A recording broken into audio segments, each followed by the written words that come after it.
जय भीम, जय भारत, जय संविधान, जय भीम संसार यूट्यूब चैनल पर आज हमारे साथ में मौजूद हैं हमारे खास प्यारे साथी भवानी दीन वर्मा जी। भवानी दीन वर्मा जी यूपी से बिलोंग करते हैं और इन्होंने बहुत ज़्यादा जातिवाद भुगता है। सन 2007 से लेकर अब तक लगातार जातिवाद भुगता है। अच्छा, विषय मुख्य इस बात पे ध्यान दीजिएगा कि बाबा साहेब की जयंती के ठीक 2 दिन बाद से इनके ऊपर लगातार जुल्म हो रहा है, यानी 16 अप्रैल सन 2007 से। जी, Am I right?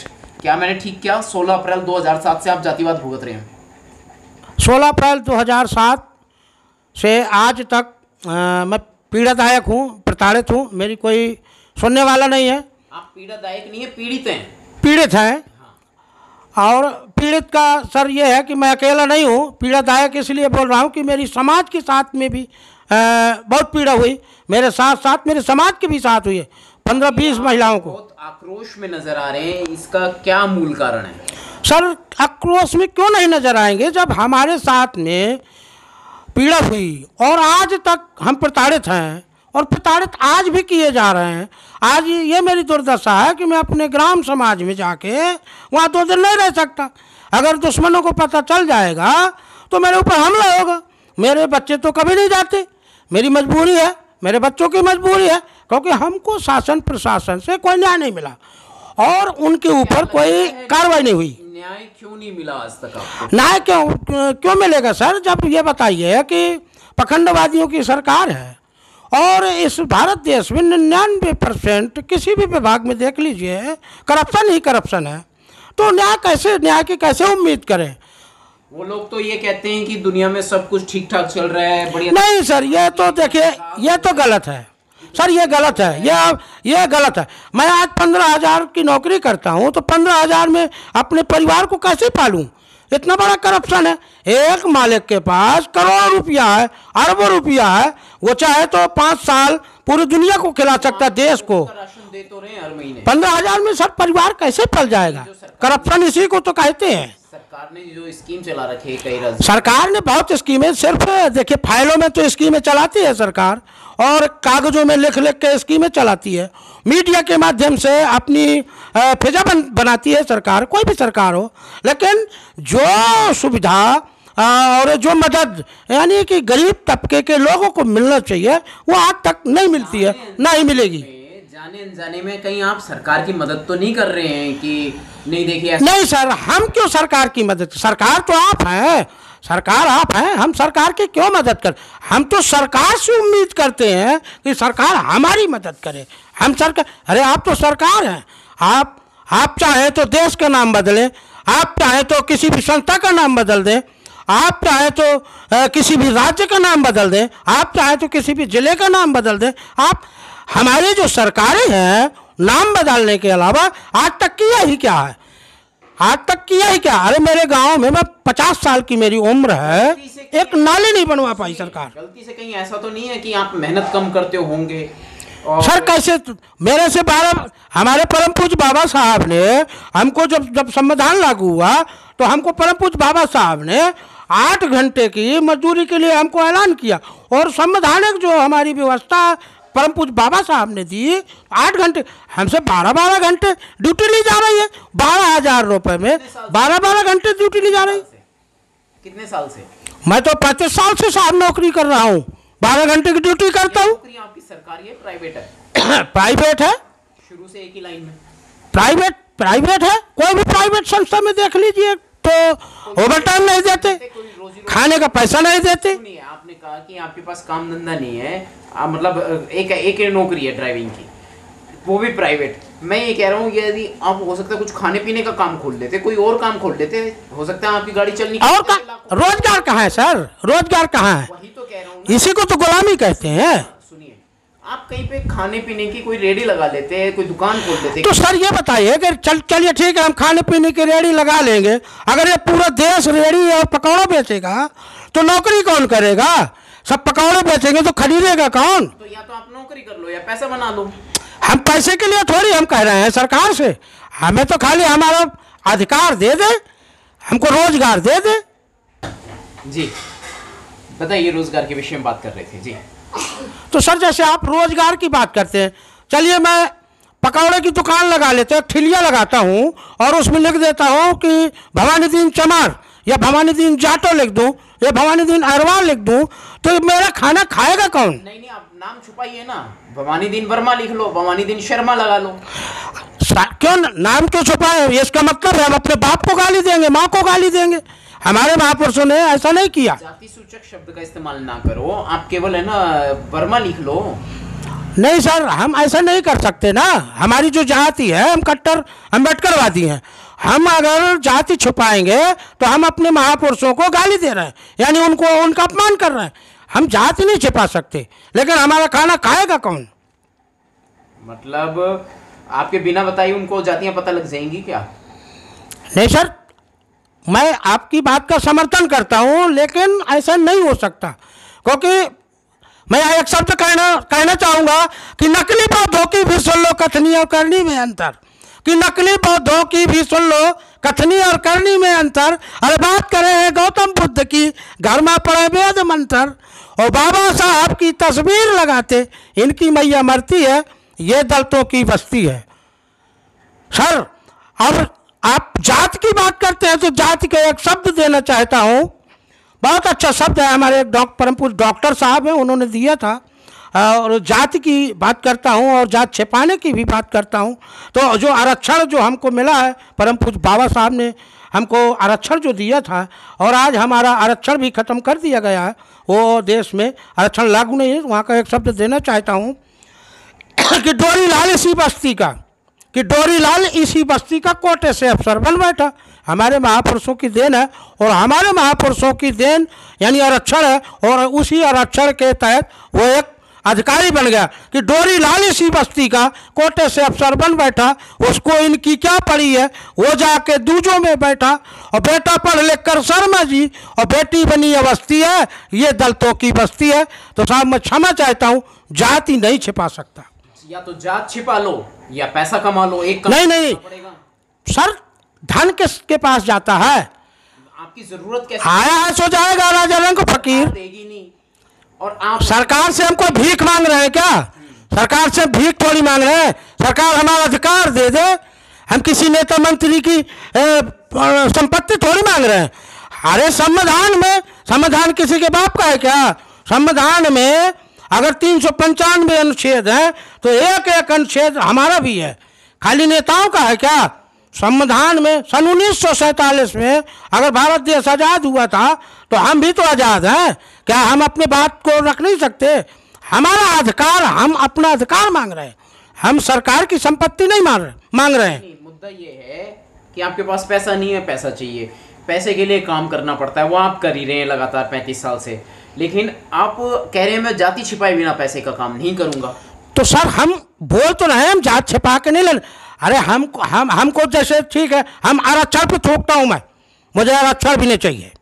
आरक्षण पे मैं थोकता हूँ, वो पखंडवादी ले ले, ब्राह्मणवाद ले ले, मुझे आरक्षण की जरूरत नहीं है, लेकिन हमारा अधिकार तो दे दे। अगर हम आज मैं अपनी बेटी को या बेटे को किसी अच्छे स्कूल में पढ़ाना चाहूँ, सरकारी स्कूल की बात नहीं करता, प्राइवेट संस्था में अगर पढ़ाना चाहूँ, तो मेरी बेटियों को या मेरे बेटों को तिरस्कार किया जाता है साहब, उनको बराबर का सम्मान नहीं मिलता। हम बराबर का सम्मान मिलते हैं। ये जो लंबी चौड़ी चाहे योगी हो चाहे मोदी हो, ये संविधान की बात करते हैं, परम पूज्य बाबा साहब की बात करते हैं, और आज हिंदू राष्ट्र की बात करते हैं।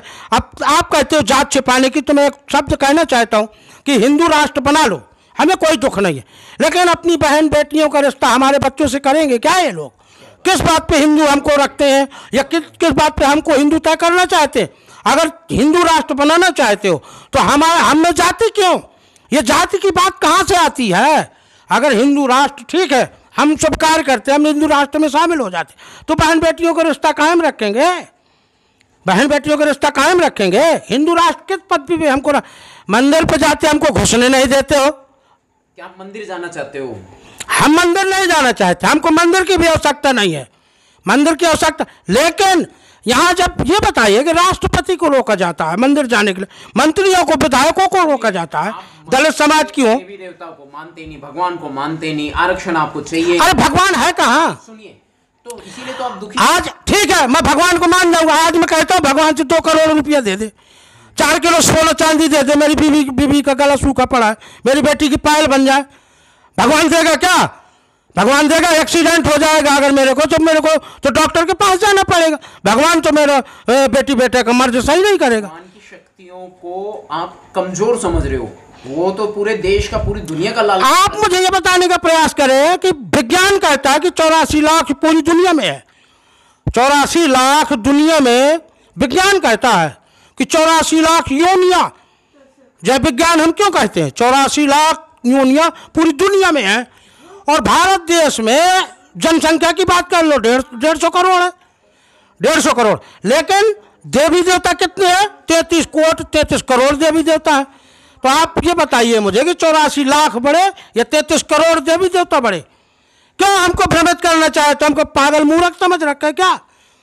अरे जितनी जनसंख्या नहीं है, जितनी जनसंख्या नहीं है उससे बढ़कर देवी देवता है। जितनी जीव नहीं है, जीव जंतु पशु पक्षी, यहां तक इंसान की भी बात करता हूं कि 84 लाख पूरी दुनिया में, खाली भारत देश में 33 करोड़ देवी देवता कहां से आ गए? सर कुछ भी पूछिए, मेरे आपके प्रश्न होंगे, मेरे उत्तर होंगे, लेकिन मैं सत्य बोलता हूं और सत्य का समर्थन आपको करना पड़ेगा। अब आप क्या चाहते हैं, सरकार से क्या शिकायत? बस सरकार से यही उम्मीद है मेरी कि मुझे न्याय चाहिए, मेरा अधिकार चाहिए।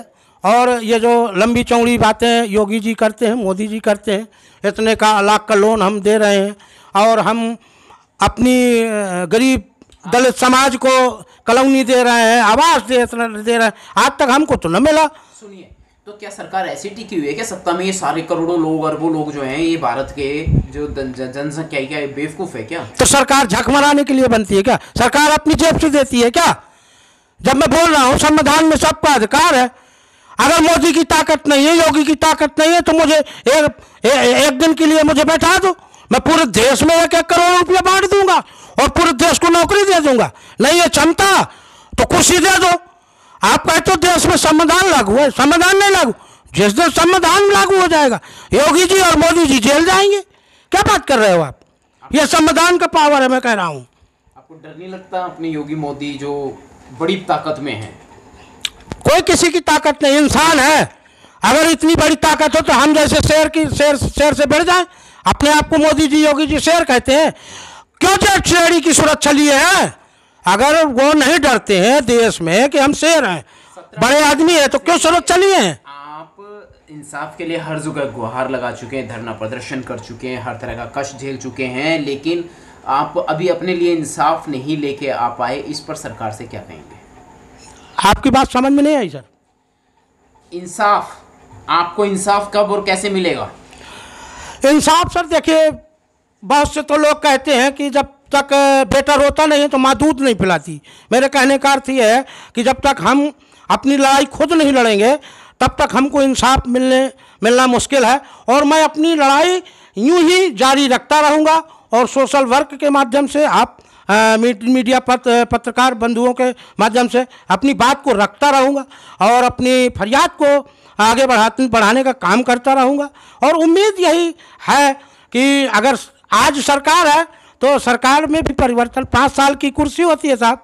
और मैं उन गद्दार, उन भ्रष्टाचार अधिकारियों से ये कहना चाहता हूँ और सरकारी वकीलों से भी कहना चाहता हूँ कि सावधान रहें, सुरक्षित रहें, क्योंकि सरकार 5 साल में बदलती है। आप लोग जब तक रिटायरमेंट नहीं होंगे आप वहीं सुरक्षित रहेंगे। तो हमारे साथ न्याय करने का प्रयास करें। सरकार 5 साल में बदलती है। यस, भारत में तो 2014 से लेकर अब तक एक ही सरकार टिकी हुई है।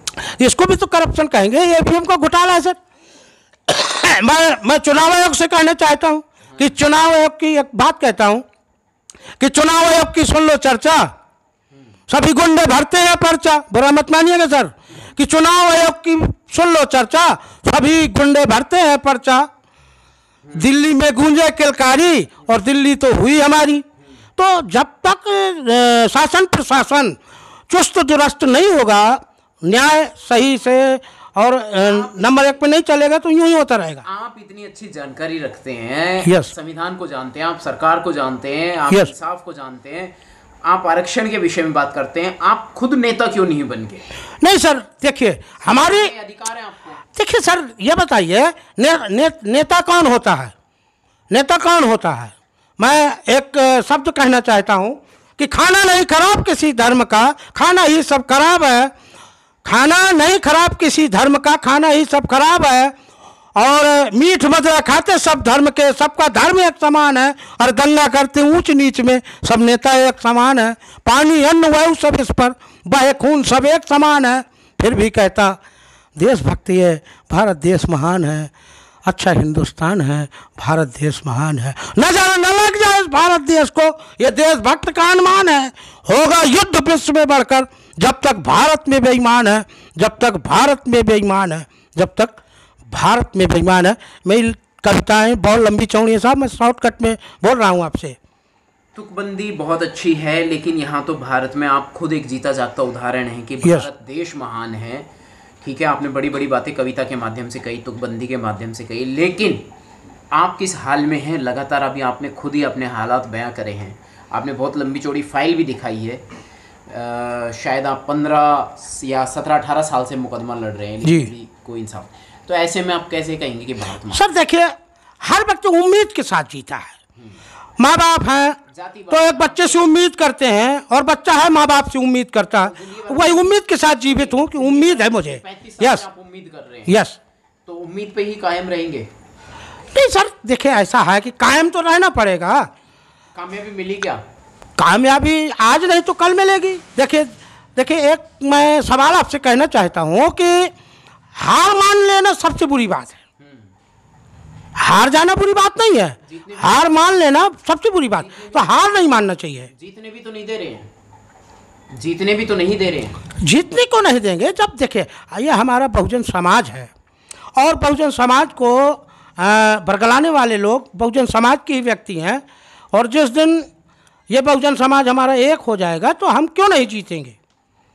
जीतना पड़ेगा सर। जी, बहुत बहुत शुक्रिया, बहुत बहुत साधुवाद। हमारे साथ में आपने देखा है जय भीम संसार यूट्यूब चैनल पर भवानी दीन वर्मा जी को। बहुत लंबे अरसे से पीड़ित हैं और अपनी व्यथा कह रहे हैं। एजुकेटेड नहीं है, सुनाई कम देता है, बहुत ज़्यादा पीड़ित हुए हैं, परिवार सहित पीड़ित हुए हैं, और गांव से यहाँ आगे और यहाँ तक मतलब जो है अभी तक इंसाफ इनको नहीं मिला।